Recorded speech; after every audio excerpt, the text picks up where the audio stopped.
Assalamualaikum warahmatullahi wabarakatuh. Saya Wigia Ajana Hasana dari kelas 12 IPA 4. Pada kesempatan kali ini, saya akan menyampaikan materi fisika dengan judul gelombang elektromagnetik. Kira-kira apa sih gelombang elektromagnetik itu? Yuk, langsung aja kita bahas. Jadi, gelombang elektromagnetik adalah gelombang yang tidak membutuhkan medium untuk merambat. Energi elektromagnetik merambat dalam bentuk gelombang dengan beberapa variabel, yaitu panjang gelombang, frekuensi, dan kecepatan. Panjang gelombang merupakan jarak antara dua puncak, sedangkan frekuensi merupakan jumlah gelombang yang melalui satu titik dalam satuan waktu. Setelah mengetahui pengertian dari gelombang elektromagnetik, yang selanjutnya, gelombang elektromagnetik mempunyai sifat-sifat. Sifat-sifat dari gelombang elektromagnetik yaitu sebagai berikut.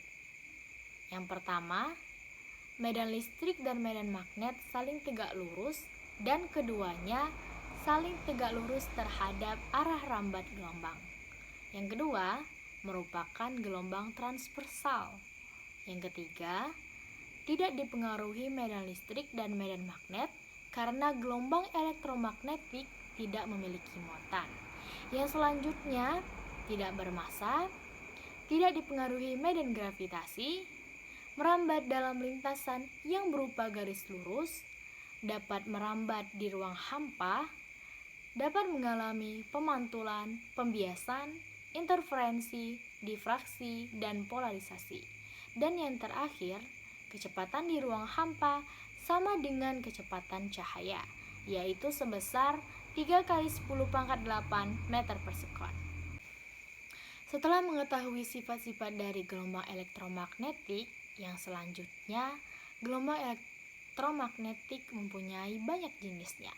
Jenis-jenis dari gelombang elektromagnetik yaitu yang pertama, ada gelombang radio. Apa sih gelombang radio itu? Nah, gelombang radio ini banyak digunakan dalam perangkat elektronik seperti radio, televisi, dan handphone. Gelombang radio dihasilkan dari muatan-muatan listrik yang bergetar dan dipercepat oleh kawat penghantar. Gelombang radio dipancarkan dari antena dan diterima oleh antena pula. Frekuensi gelombang radio berkisar pada rentang 10 pangkat 4 sampai 10 pangkat 9 Hz. Gelombang radio digunakan sebagai pembawa informasi dari satu tempat ke tempat yang lainnya. Gelombang radio ini merupakan salah satu bentuk dari radiasi elektromagnetik. Gelombang radio ini terbentuk dari bunyi atau audio yang berubah menjadi sinyal listrik dan melalui gelombang osilator atau gelombang pembawa. Gelombang radio memiliki dua sistem. Yang pertama ada AM atau amplitudo modulasi dan yang kedua ada FM atau frekuensi modulasi. Yang pertama, amplitudo modulasi. Pada sistem ini, informasi yang berbentuk suara dibawa oleh gelombang radio sebagai perubahan amplitudo. Nah, amplitudo modulasi ini memiliki jangkauan yang jauh, tetapi dipengaruhi oleh keadaan cuaca, sehingga menghasilkan suara yang kurang jernih. Nah, yang kedua, ada frekuensi modulasi. Pada sistem ini, informasi yang berbentuk suara dibawa oleh gelombang radio sebagai bentuk perubahan frekuensi. Pada FM ini atau frekuensi modulasi, suara yang dihasilkan jelas dan tidak dipengaruhi oleh keadaan cuaca. Yang kedua ada gelombang mikro. Gelombang mikro atau microwave adalah gelombang elektromagnetik yang mempunyai panjang gelombang 1 mm sampai 1 meter dan memiliki frekuensi super tinggi, yaitu berkisar antara 300 MHz sampai 300 GHz atau 3 kali 10 pangkat 9 Hz. Gelombang ini dihasilkan oleh alat magnetron dan klistron. Jika gelombang mikro diserap oleh suatu benda, maka molekul atau atom pada benda itu akan bergetar dan muncul efek pemanasan. Yang ketiga ada sinar inframerah atau disebut dengan infrared. Sinar inframerah merupakan gelombang elektromagnetik yang mempunyai panjang gelombang lebih panjang dari cahaya tampak, tetapi lebih pendek dari gelombang radio. Sinar inframerah dihasilkan dari elektron yang bergetar akibat pemanasan. Intensitas sinar inframerah bergantung pada suhu dan warna benda. Sinar inframerah memiliki frekuensi yang berada pada rentang 10⁻12 sampai dengan 10⁻15 Hz. Yang keempat ada cahaya tampak atau Meiji Kuhi Binyu. Cahaya tampak merupakan gelombang elektromagnetik yang dapat dilihat oleh indera penglihatan manusia. Sumber cahaya tampak berasal dari lampu dan juga cahaya matahari. Panjang gelombang cahaya tampak berkisar antara 480 nanometer sampai dengan 700 nanometer. Panjang gelombang cahaya tampak yang terpendek pada spektrum yaitu cahaya violet atau cahaya ungu, dan yang terpanjang yaitu cahaya merah. Yang kelima ada sinar ultraviolet atau sering kita kenal dengan sinar UV. Sinar ultraviolet merupakan gelombang elektromagnetik yang merupakan bagian dari spektrum. Namun, sinar ultraviolet tidak mampu dilihat oleh indera penglihatan manusia. Sinar ultraviolet yang utama di bumi adalah matahari.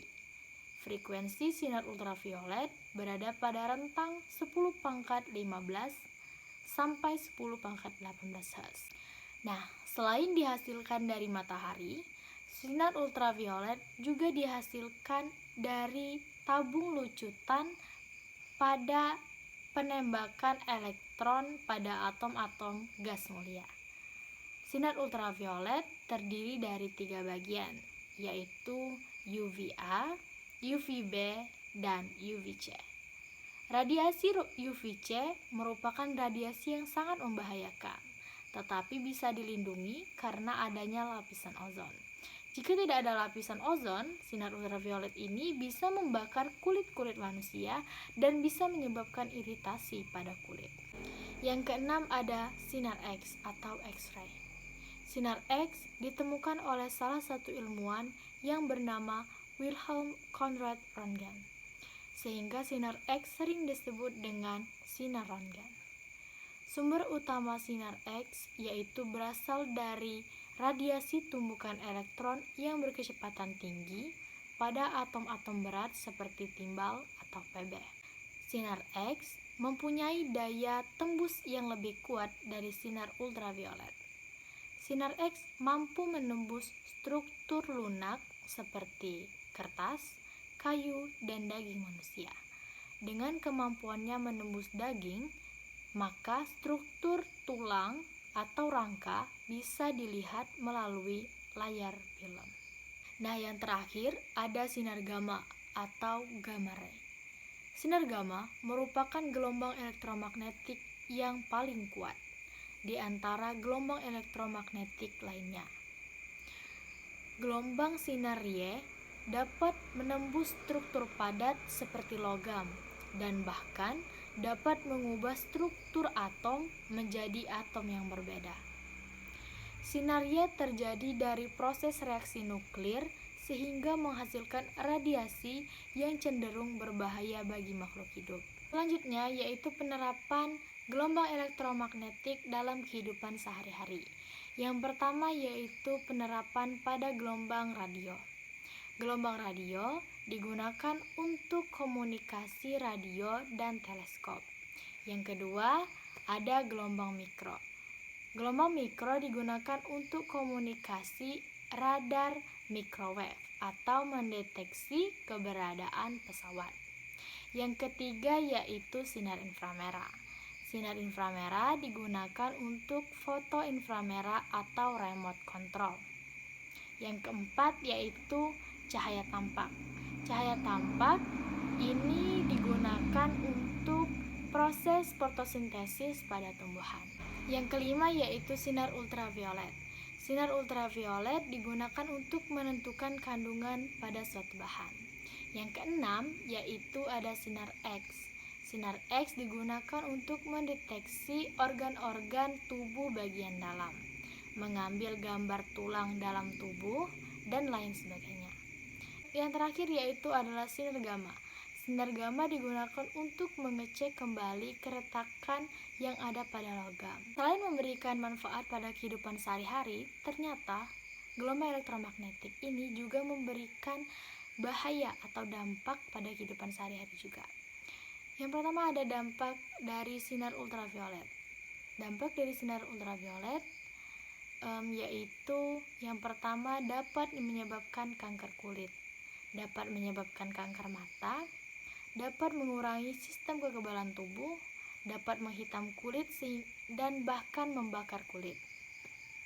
Selanjutnya ada dampak dari sinar X dan sinar gamma, yaitu menyebabkan rusaknya sel-sel yang ada di dalam tubuh. Dan yang terakhir yaitu dampak dari sinar gamma, yaitu menyebabkan kemandulan. Oke, baik teman-teman, itu saja materi yang dapat saya sampaikan. Jika ada salah, saya mohon maaf. Kepada Allah saya mohon ampun. Saya Widya Jana Hasanah, pamit undur diri dan terima kasih. Wassalamualaikum warahmatullahi wabarakatuh.